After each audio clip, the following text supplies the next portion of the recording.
Welcome to Please Subscribe, a podcast about making videos from 2 and sometimes 3 different perspectives. We've got a really special episode for you guys today, part 2 of our conversation with sound designer Kevin Senzaki. If you haven't already, maybe share this with a friend. Share this podcast with a friend that you think might enjoy it.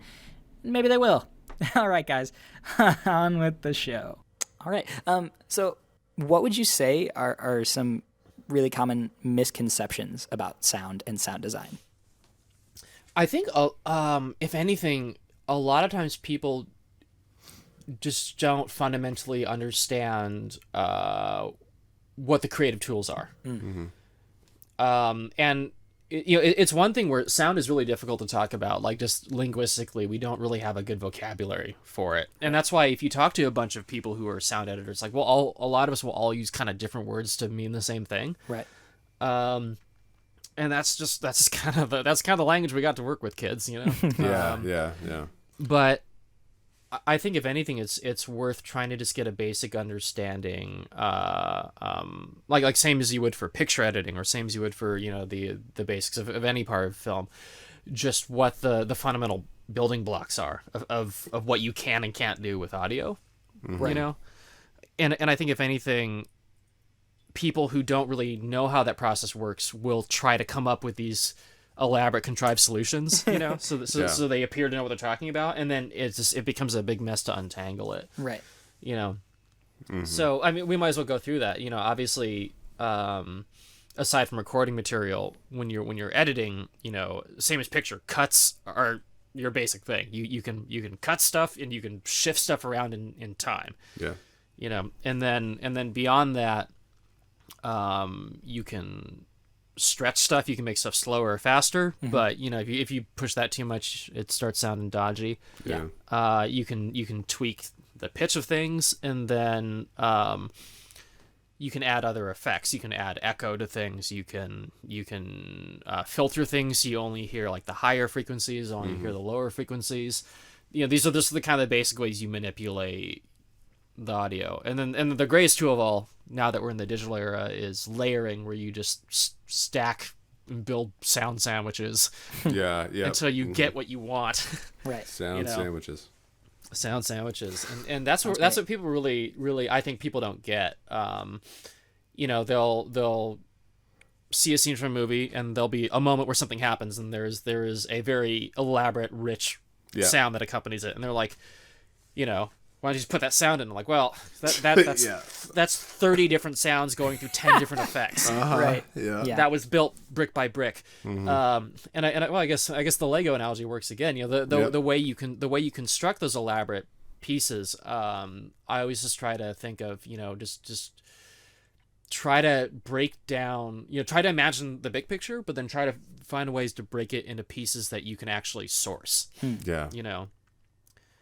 And So, I'm assuming you do probably do that a lot when you're watching things. Like I'm assuming you probably like hear sounds and try to dissect them in your head. Do you do that? Oh yeah. I mean, like, a big trick in general is if you want something to have a lot of, I don't quite want to say emotion, but a lot of like a vocal depth, emotive quality. Mm-hmm. Yeah, like I guess like an emotive quality or emotive depth. Yeah. And it's something that doesn't really have that in real life. Adding in an organic element like an animal is very common. So once you have the ear out for that, so many car engine revs and so many fireballs have like lions in them. Oh, okay. Really? Okay. Because it just, like, when a car's revving its engine, like, I'll do that all the time. If you add a lion growl into it, that gives it like brings emotive life. Yeah, it literally does. Yeah. I'm about to do a car scene, so I'm going to try that. There we go. Yeah. Right. And that's one way about it, because you can start with the real thing, and you're like, this just feels flat, and then you try to think, you try to kind of do this free association, like what kind of sounds like an engine, but has the right energy. Yeah. But other times you're just kind of considering all the elements, like, oh, if it's this, giant monster or whatever, like, what sound would that monster's skin make, or like what is it interacting with, and you try to find pieces that all come together to make a cue that feels right. Right. Yeah. You try to, like, and you can consider any and everything, and then you selectively pick until it has the right feel. But oftentimes I'll be thinking about material, weight. I'll be thinking about distance, acoustics of the space and stuff. Yeah. Just kind of tugging at anything I can find. Yeah, right. Just to find something believable, and then you just kind of build it together. So a lot of times when I'm cutting, I'll just look around for an element that inspires me, even if it's totally not what I want in the end. Yeah. Like you're saying with cars, like I did an anime themed like car thing for Quarter Digital, Great video. And Great video, yeah. well, thanks, yeah.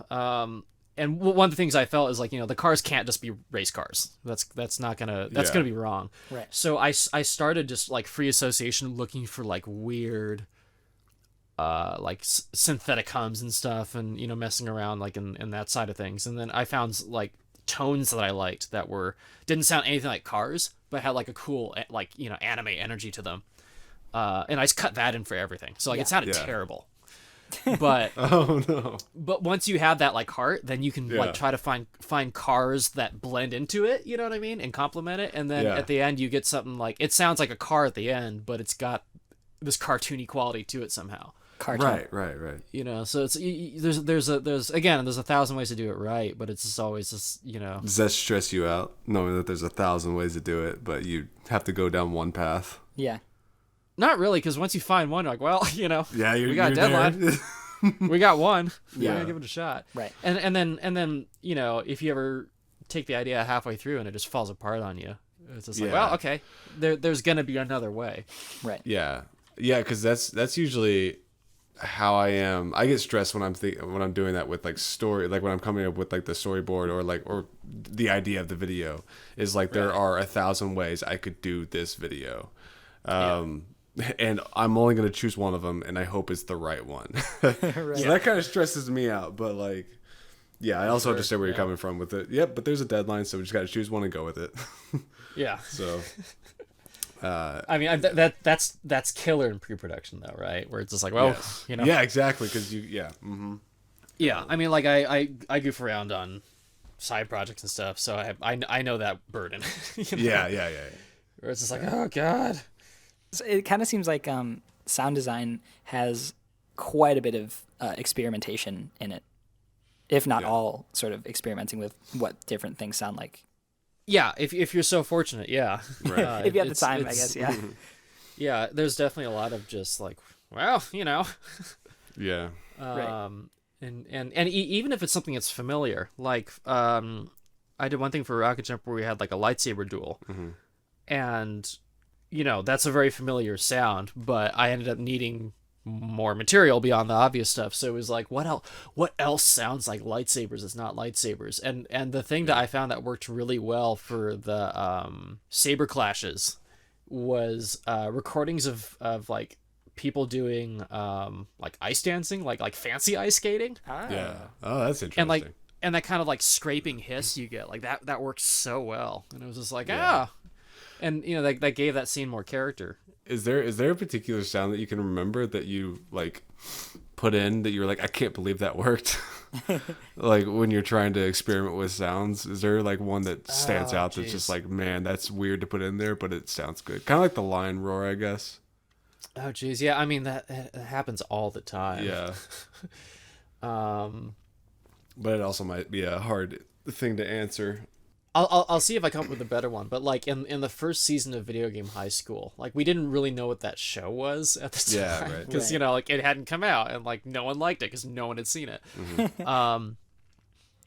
I went a little hard on like literal, well, it's weird to say literal, on like really character linked stuff inside their weapons. Like every name character in that show had like unique gun sounds, basically. Right. Oh, okay, that's cool.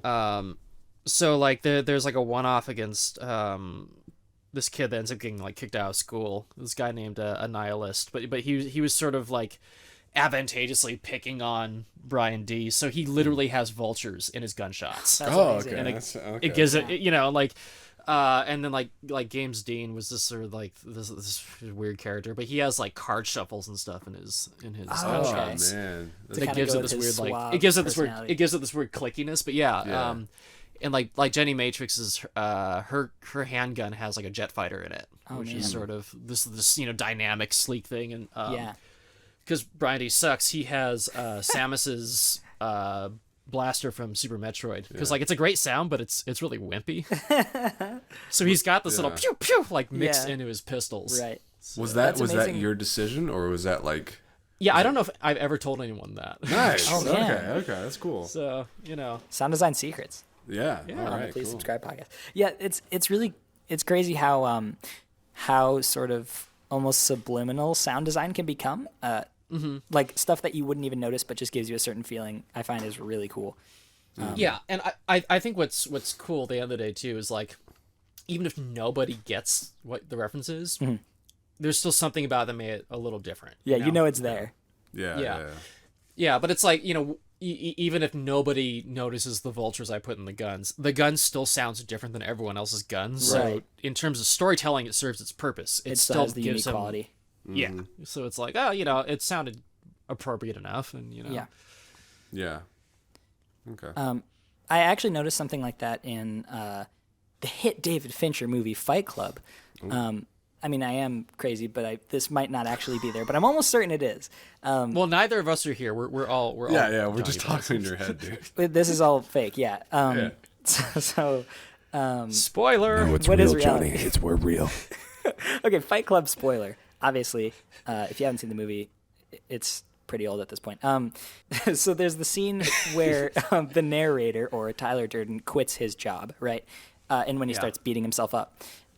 That shot, when it cuts to his hand forming the fist, you can hear really quietly the sound of an airplane like going overhead. And he met Tyler Durden first, like quote unquote met him on an airplane, and that was like when Tyler Durden sort of took over in that scene, which I thought was like really crazy. Yeah. That there's that much detail in sound design. Yeah. And with someone like David Fincher, who's really meticulous, that might have been from him. Yeah. That specific suggestion. Right. Yeah. But yeah, it's just sound is very powerful, and you don't always notice that when you're watching stuff. Yeah. Yeah, I mean, what I think is interesting is, I mean, what people always tell you, like watch maybe if you've never heard this is actually interesting. If you watch like a scene from a horror movie and you mute it, like it loses so much of its tension and energy. Yeah. A lot of that is music also, but if you ever watch like a bit from an action movie, like just like Mad Max Fury Road, like the first real car combat scene, like there's no music for the first few minutes. Yeah. Right. Yeah. If you just listen to that, you'll notice how abstract it is, and how much of the dynamics of the space and like where the danger is, who's doing what, how much of that is conveyed through the sound design. It's pretty remarkable. Like, I had not I saw that film multiple times in theaters. I didn't notice like how crazy they go with like their pitch shifts and stuff, and all this like pseudo musical stuff for all the cars. But like you can it's not quite coherent, but if you just listen to some of that stuff, like you can really follow a sort of narrative and attention, and that's entirely just coming from the soundtrack, from the sound effects, pretty much. On that note, do you have like a certain movie, TV show, or anything that you would say is like the pinnacle of sound design, or like what you would point to if you're like, that's how it's done? Oh, I mean that's tough. Part of the problem is like I've been doing the thing recently where I've been like starting to have like kids. Like I don't watch stuff anymore. Right. So, yeah. I totally understand that. No, but like whenever people ask that kind of thing, I always point to like stuff I saw when I was younger, honestly, and it's just because technologically they were so limited. Right. So again, like I think the original Star Wars is a trilogy is a great example of how you make like just choices that really matter. Yeah. Every sound in Star Wars that is iconic out of those movies. Just one or two things per sound. And you can like you can hear all that in your head if you just think about it. It's like and like they're doing great work now in the Disney era. And I'm sure it's very very different circumstances nowadays, but they're able to create stuff that fits into the world of Star Wars, and they're doing it more like how I do with digital software. But it's really cool just knowing everything in those original movies was just one or two analog recordings. Yeah. Right. Yeah. Like a great one that you may or may not know, the TIE fighter is an elephant. Oh, no way. Oh, really? It's this one recording of like a really weird raspy elephant trumpet, and then it's blended with like a car on a wet road for like a hiss. Oh, wow. That's amazing. It's like that's Did that basically elephant get all it is. royalties or? I don't know, but again, that's one of those animals you just find somewhere in your library. You're just listening to elephants, like whoa, Right. That's clearly the TIE fighter. Yeah.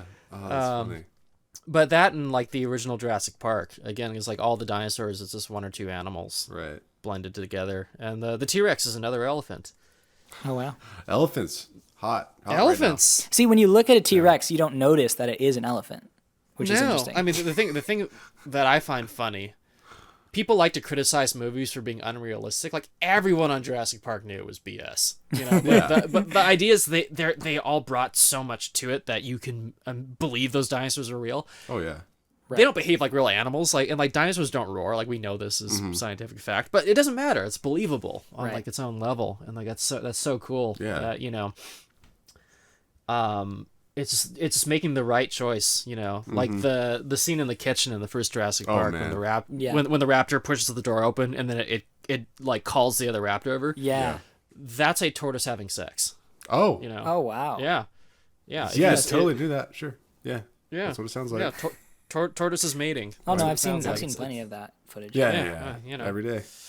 That's how I start my mornings. But it's you know, It's a ringtone. but, you know, it's all about the context. For Yeah, sure. yeah. And so I think you can learn a lot from those. The only disadvantage, like from that kind of deconstruction, you know, angle, is like new films are so slick. You know what I mean? Like, it's so hard to figure out how they got their result. Like that doesn't mean the films are in any way worse, but it's just we're so sophisticated now. We have you know, we're post hip hop now. We can remix everything. Right. You know, so it's like. Cause I couldn't tell you how they made like any of the sounds in like the new Avengers movies. You know, like if you ask me like what are they sourced from, like I don't know. Yeah, I do. Right. It sounds like you know, Yeah. like I could make you something that sounds similar, but I guarantee you I didn't do it the same way. Right, exactly. Yeah. Yeah. Okay. So now we like to ask this question. It's more of it kind of more applies to, you know, just any sort of creative field in general. Right. How do you decide that a project is finished? Now, I feel like in the world of, you know, deadlines and getting things out, getting that next version out, I feel like a lot of times the answer is deadlines. But yeah, how do you decide when a project is finished? I mean, I think that is the answer already, but I have more to it than that. And speaking of like my own personal goofy, you know, self-indulgent projects, you get to a point where you have to consider the time that could be spent doing other things. Yeah. You know, like such as other projects. Yeah. When that becomes such a diminishing return, you know. Right. And that's about the same point too, where you start tweaking and you can't tell if it's getting any better, and you're starting to sense it's probably getting worse. Yeah. That's the point where you walk away. There'll still be like a couple things down the line you'll regret a year later, but you probably walked away at the right point. Yeah, I agree. Okay. Yeah. So it's more of a feeling. It's definitely it's definitely a feeling. I think, and that's a lot of, honestly, that's just self-discipline. Yeah. Hopefully that's something you learn before you're working as a professional. Yeah. You know, I think it's wrong to judge yourself, like, you know, when you're in high school or college or whatever, on how much you've actually completed. I think a lot of people kind of get intimidated by that. Like, oh, you know, my idol so-and-so had, you know, finished so ever many films or albums or whatever by this age, and I haven't done anything. Right. That's all a fluid process. Like, it's not actually a virtue. If you remember, if you knew someone in high school who was really prolific in their work, but it just all sucked, you know? Right. Like, it's not like they're too far the other way. They have to learn to get a little self-absorbed and take time. Right. So I think that's just a discipline you learn through experience. You know, like I had a bunch of very ambitious ideas that were never really reasonable on a budgetary standpoint or a time standpoint that I put a lot of time into in high school and college, but I still felt like that was very useful. Yeah. Just going through the motions of developing something creatively and then getting to the point where you're like, I've gotten myself in too deep. I was not disciplined. Yeah. I was very, very wrong, you know? Yeah. And I think that's one of the most important sensibilities, especially if you want to do it as a career, and that at some point means you need to make money. That's one of the core skills is just kind of knowing how to discipline yourself and what an appropriate amount of time to spend on something is, and it's different for every person, different for every project, but you just have to kind of fail enough that you gain that sixth sense for like, okay, this is getting dumb. Yeah. On that note, I spent over a year doing visual effects for a music video on my own. Riptide, yeah. Riptide, So I've perhaps still not learned that lesson. If you're not familiar, Andrew and or the audience, I did a surf rock death metal video where in a panic we shot green screen footage, like the live action portion right before my first kid was born. So I'm like, once the kid happens, this ain't happening. Right. And then I was like, all right, I will figure out post. I knew it was going to be rough.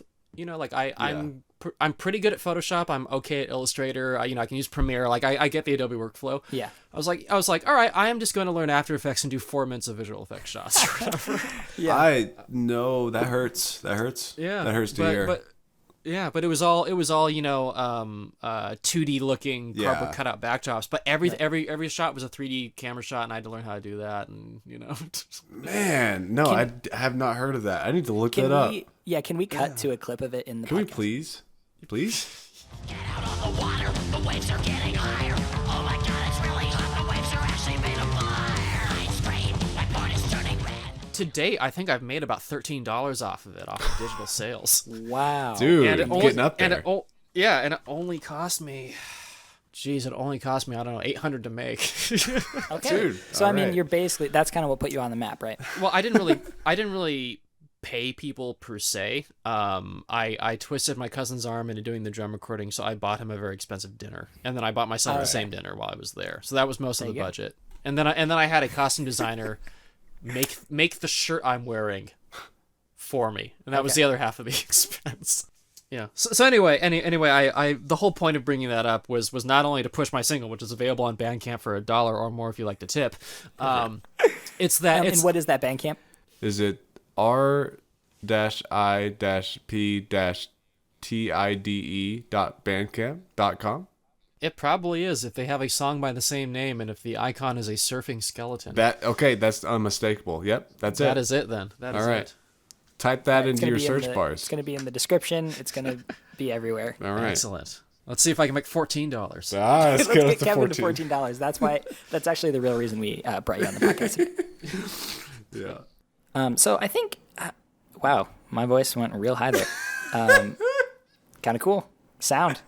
So I think it's time for us to take some questions from listeners like you. All right. And again, I need to change that transition because I say listeners like you, and I'm talking to you guys. Yeah, I thought you were talking about me. Yeah. So I guess we're only accepting questions from listeners similar to Kevin Senzaki and Andrew McMurray. The first question. See, the problem is you're not in the ideal medium because this is the part where you like swivel towards the camera and do like a Larry King arm on the desk thing, and then they get it. Yeah, it's the wrong medium for it, I guess. I should probably just stop doing the podcast. Podcast is over. So, our first question, what's a game or movie in recent memory that is underrated for its sound design? It's something that I think tends to go unnoticed by a lot of people, and that is from Summer Taco on Twitter. Yeah. Well, I have a couple thoughts right away, but I'd love to hear from you guys too. I think, especially within like film, if anything is getting credit for being just this vision that takes you somewhere, like again I was talking about like Mad Max Fury Road, like that is a phenomenal looking film. It's absolutely beautiful. I am blown away that a guy in his 70s directed that. You know, like there's so much good CG in it. You know, like just like all the sky replacements and stuff. Anyway, the film, I think, rightfully is celebrated for its good use of an like orange and teal palette, surprisingly.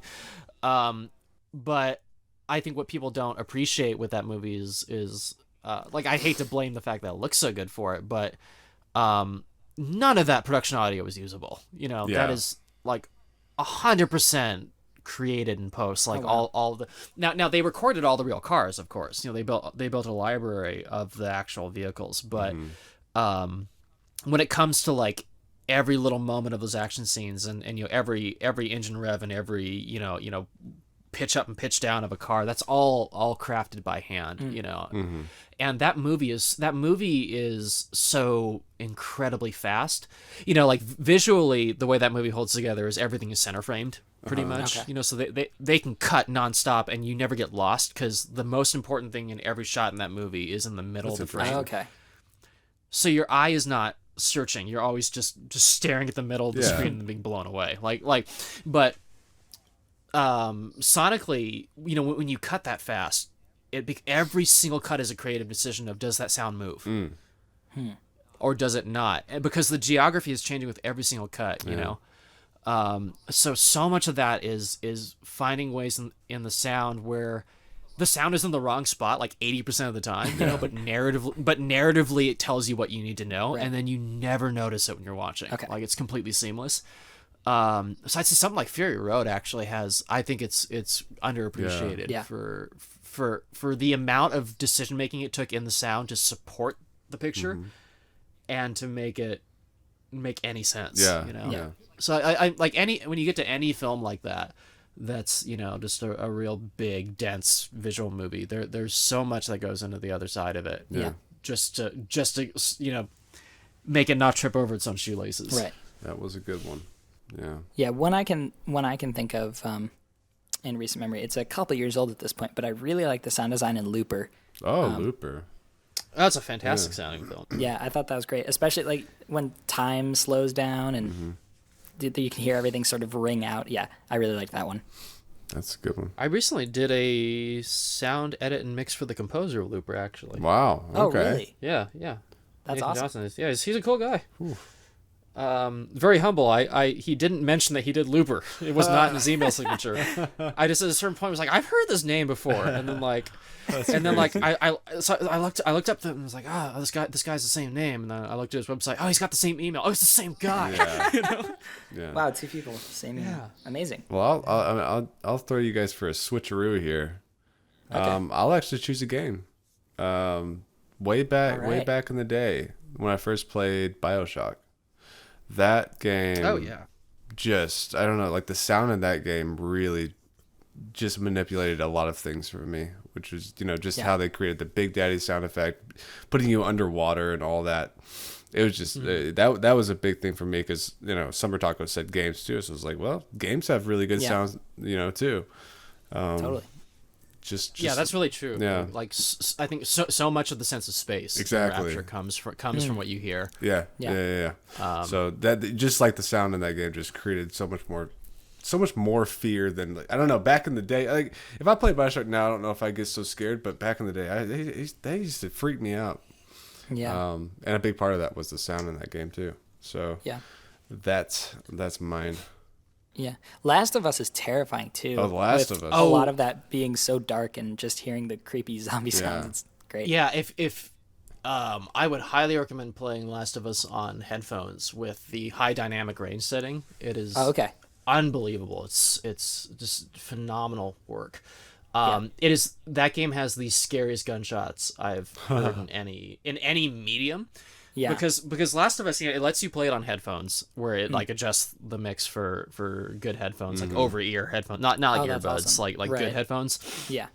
This is a little elitist statement. Real headphones. Real headphones. Yeah. But it also lets you adjust the dynamic range, and that's a little more obtuse, but basically that means the difference between how quiet the quietest parts get and how loud the loudest parts get. Yeah. Right. So if you set that to high, you want I want the quiet to be really quiet and the loud to be really loud. That's more like a movie theater versus TV, you know? Yeah. Right. Man, your ears get used to just the quiet ambience. So when you're sneaking around, someone spots you, and the first time they shoot a gun, like you freak out, like you just physically react to it. Yeah. Like it's not so loud that it hurts, but it shocks you the way like it would in real life. Really phenomenal mixing. Yeah. And sound work in that game. That's another place where I kind of casually know a couple people over at Nighdog, and the thing that's fascinating me about the new Last of Us that's coming out is they have the time and the money to go out and record custom. This isn't quite what you do, but like they basically went out and recorded custom reverbs for the game. Oh wow. You can go out and basically play back certain sound signals. Like in outer space. Yeah, and then you put that recording into the right software, and that recording knows what the pure tones that you're playing back sound like, and then it takes all the imperfections, basically all the reflections of that sound, and builds the echo. Wow. So they went out to like abandoned buildings and stuff, like That's so outside crazy. the LA area, and they built custom echoes. So like when a gunshot went off indoors, I'm like, yeah, that sounds very accurate to that space we're seeing. Right. Like, Wow. they spent money to get an echo for that. That's custom, Yeah. Shows how important it is in like They're games doing and they're stuff. doing really good work. Yeah. I think the one genre that's more effective in games than movies, quite frankly, is horror. And like I'm a huge Silent Hill fan and stuff. But man, what games are doing now with headphone surround and horror games is fantastic. Like Alien Isolation and Resident Evil 7 both do Oh yeah. such good stuff if you're playing on headphones, because you're able to place in 3D space where the thing is that's hunting you. Mm-hmm. And that's transformative from a gameplay perspective, but just also from an immersive, perspective. Yeah. Yeah, totally. Yeah. And I remember you said you really like the gunshots in The Last of Us. Mm-hmm. Ozark on Netflix probably has the most like visceral sounding gunshots that I've seen or heard in a movie or a TV show, because I feel like a lot of action films or TV shows kind of just normalize shooting a gun at people. It's Yeah. like, but with Ozark, when a gun is shot, you really feel it. It's like, wow, somebody's life was just completely ended. I don't know. Yeah. It just like Yeah. it was very impactful. I mean, there's a difference between I feel like hearing a gunshot in a movie, them making it sound flashy and then actually making it sound realistic is different, right? It's like, there's a big difference there, because, if you hear a gunshot in real life, it's not going to sound like a gunshot in your favorite action movie usually. No, that's one of those things you can never replicate. Yeah. It's like if you go to a concert and then you watch like the concert recording. Yeah. Like the DVD. It's never the same, just because there's a physical force to the sound. Yeah, right. It's the same with firearms. Like there's a physical presence to them that's very upsetting when you're there. Yeah, exactly. And you can't capture that. Yeah. So it's really cool when you find the ways to get the same reaction out of people, even though it's not the same stimulus or whatever. Definitely. Yeah. That's all getting cut. That was all off topic. Oh yeah, nope, none of that's making it in. Waste of time. So we'll never get that back. Our next question comes from Crazy Isaac or Isaac on Twitter. Do you ever do Foley yourself, or how do you get the right sound that you have in mind, especially if you can't seem to find the right thing? Cool. So we kind of touched on part of this before, but yes, I will definitely do my own Foley. And again, it comes down to just kind of time. If it's a very specific sound and I just know it's not going to be anywhere, then absolutely. It's always nice if it's something I can record at my computer, because then I can just plug in a microphone directly, Right. record it, and then immediately what I'll do. This is a little kind of dodgy, but Yeah, I'll just record it right in front of their, my computer tower in the room, and then I'll just go in Isotope RX and then denoise it. Just get rid of the computer tower. Get rid of the hum. Yeah, that's actually a question I had. Is like, if you're recording things, say indoors that belong outdoors, do you have methods of making that sound like it belongs? Because if I record something like, say, in my room of a sound that I want, it does not fit at all if that sound is not exactly in like the type of setting that I'm in right now. Yeah, I mean, in general, and then I'll get back to the question in hand in a moment. But like in general, it's very easy to add more echo to things. Like, it's very easy to make things dirtier. Right. It's hard to get rid of echo. Yeah. Like surprise. Like, we're at the point now where software can kind of do it, but if you want something, that's going to be like outdoors and there's no, boxy echo from your bedroom to it, like you actually probably should go outside. Yeah, because there are like those films you see where they do like, ADR, and you can obviously tell if like the actors outside that they did it inside. It's like, oh, yeah, because you can always add more nasty. Like, super easy, but it's a lot harder to get rid of it. Yeah, gotcha. Yeah.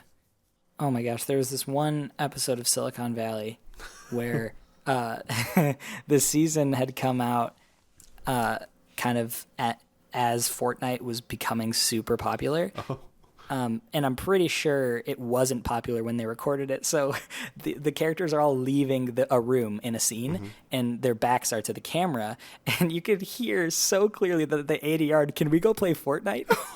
It's amazing. Are you serious? It's probably the worst instance of ADR I've ever seen. It was fantastic. Oh man. All right. Yeah, it's like, hey, tech dudes in Silicon Valley play Fortnite, right? Oh man, that's great. Kevin, were you done with that last question, by the way? Well, we kind of touched on, I guess, on how you get what you want. Where earlier on was talking about kind of trying to break things down into elements, and that really is sort of the key. Okay.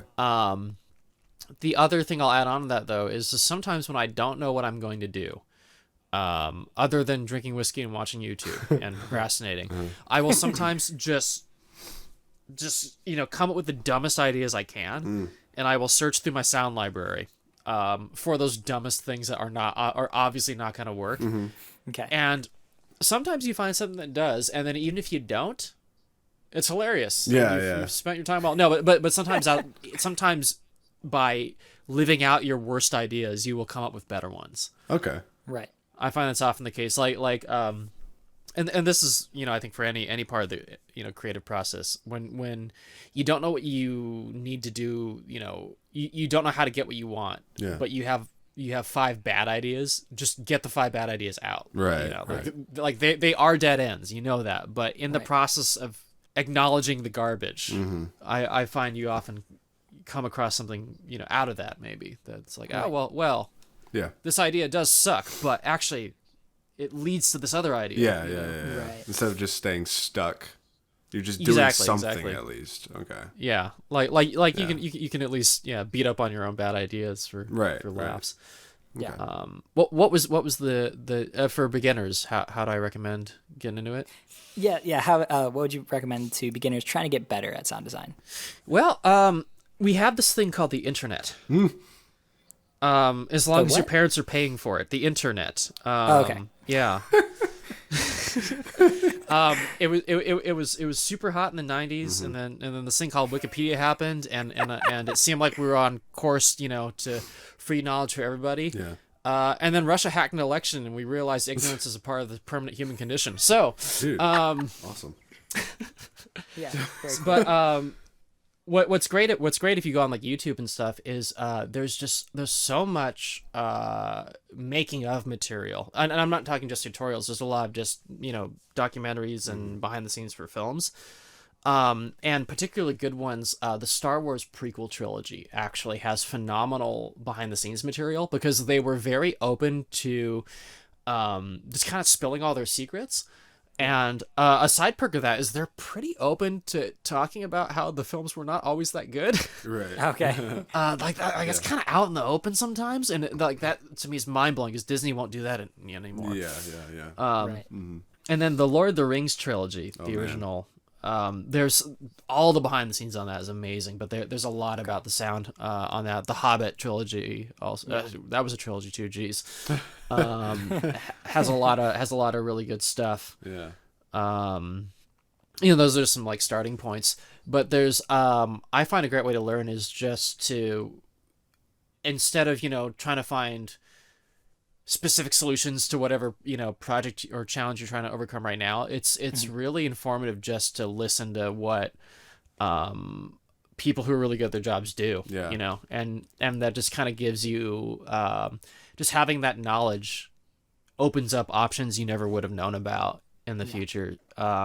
There's also some good websites, like asoundeffect.com has a free newsletter you can sign up for. Okay. And that'll ping you about a bunch of interviews. Like they're doing interviews all the time, with about current films that are coming out and current video games and stuff. And they're interviews with those teams, and it's oftentimes really interesting. But they'll explain a lot of the tricks that they're doing to make that project work. Like DICE, like the Battlefield and Star Wars Battlefront games. They've had some really cool stuff about how they went and did the environment recordings to just get the ambiances for those games. Okay. Right. And like basically any big action movie or fantasy film, they'll have interviews with the teams, and and it shows up in your inbox, and you can be like, hey, this sounds cool, or you can be like, no, I don't want to read about this. But it's just it's a way to just get pinged, with zero effort about cool interviews with people who are really good at what they do. Mm-hmm. Yeah. Cool. And then beyond that, just doing it, just working on your own stuff, whether or not it goes anywhere doesn't really matter. It's good to just get your hands dirty and, learn by doing and make all your bad mistakes before someone's paying you. Yeah. That's a good one right there. Yeah, and another great online resource is the YouTube channel Kevin Senzaki has a lot of good sound advice videos where you kind of go into your process on how you made certain projects. It does, yeah. Some of those videos still get views. It's fascinating, years later. Oh, yeah, those have definitely helped me out before. Oh, very cool, yeah. And then I also did some for Rocket Jump Film School, also on YouTube. And that branding carried over. They just absorbed me. Right. Yeah. All right. So this, we have another question from Nelly Baxa on Instagram. That's my brother-in-law. Oh, you're on Instagram. Yeah. Yeah, we went to all the platforms just to make sure we got all the questions. He asks, doesn't sound just exist? That's a very existential question. Right. Do we want to talk about this scientifically or emotionally or religiously? Can we talk about this emotionally? Yeah, can we do the emotional angle? Nothing really exists. Yeah. Right. That's good. Okay, so I guess in that sense, it's a way to play God. It's a way to will. It's a way to will audio into an existence that will outlive you, perhaps. Right. That's a good way of putting it. It's a yeah. Yeah. put your legacy into sound. Yeah. Okay. Our last question comes from John E. Bosworth in real life. I was wondering, could we start Canoe Pushwater, the band, before someone else takes it? Yeah. I mean, I don't see why not. Are you guys down? Sweet. What genre are we? What do we do? Here we go, our first single. Sound design. Okay. There we go. That was our first. Yeah, that was our first one. Cool. Yeah. So pretty good. that's us now. Well, it's good that death metal vocals go with everything. Right. We're in Yeah. business. Check us out on iTunes, SoundCloud. All right. Cool. Perhaps your Friendster. local insane asylum. Yeah. Check out your local insane asylum. You'll find us. We'll be there. We'll see you at the local jail. See you in jail. See On you the in court. inside, yeah. Yeah. It's gonna be great. We're playing this pop-up concert, and then we're gonna be in jail. Oh yeah, that's great. 2 places to catch us. I really think their federal penitentiary album Yeah. kind of put them on the map. Yeah. That's true. Yeah. So that comes to the end of our questions and basically the end of this podcast. So Kevin Senzaki, thank you so much for coming on the podcast. This was a really fascinating interview and look into kind of the tip of the iceberg in the complexity of sound design. So thank you. Yeah. I like my time back. All right. We'll mail it. You just check your Give me one email. We'll send it to you virtually. We sent you a couple time coupons Yes. for heaven. No, thanks for having me. This was a lot of fun. Yeah. Yeah. It was great. And also, where is there anything you want to plug? Where can people check you out and your work? Yeah, so right now, I am on YouTube. I am youtube.com/Kevin Senzaki, which is awesome. I am also at Kevin Senzaki on Twitter, where I will post a lot of bad puns, occasional political opinions, and once in a while shameless self-promotion. Right. And I'm also on Instagram as at Kevin Senzaki, where I mean, it's Instagram. It's totally irrelevant. I do want to point out I was your first follower on Instagram. Oh, jeez, thank you. Yeah, Pretty neat, yeah. yeah, we go way back. Good times, man. The other one, this is a funny story in and of itself. I now own Senzaki.com, Oh. Oh, wow. which is a vanity URL I have been eyeing for over a decade, and it's been parked by a Korean company since like 2002. Oh my gosh. But here's the thing. Like I have a pretty uncommon last name, like not just in the States. Senzaki is not a common name in Japan either. Okay. So I am in the position where I can actually register my last name as a web address. Wow. There's not many Smiths or Lees that can do that. Yeah. Right. So I just bought my last name. So I will now have the new additional professional email of yo dog, you can hit me up at kevin@senzaki.com. Oh, that's amazing. Suck my 15-inch dick. Oh my gosh. Kevin@senzaki.com. That's the dream. Yeah. You bought your own last name. I know. You bought it. Yeah. I bought it. I own it. All right. I feel bad for everyone else with my last name. Yeah. Right. I just took You it. took it. That's how we'll end the podcast. Yeah, that's the perfect ending point. Okay, that was our chat with Kevin Senzaki. What a great dude. What a great guy. That was a great episode, full of. Oh yeah, a lot of interesting stuff, most of which I had no idea. Yeah, it was new stuff for me too. It was very similar, which was interesting. It's like sound is very similar to VFX to me, and like Yeah. a lot of the ways he was talking about it. It Right. was weird to relate to it like that. Yeah, a lot of parallels in sort of Yeah. the creative experimentation aspects of it. Like even when he was talking about like how he would separate the vocals from like the background, like man, that's rotoscoping. That's rotoscoping Yeah. for sound. Audio rotoscoping. Audio Amazing. scoping. Yeah. Yep. Very fitting that we interviewed a sound designer on an audio-only podcast. Quite neat. I wonder if he's going to judge us for our sound quality. Oh, probably. Yeah. I'm terrified to edit this. Can you add like just explosions and stuff Oh, yeah. with nice bassy beats? Yeah, I'll put those basic beats in there. All right, cool. Then I think it'll be Just for fine. you.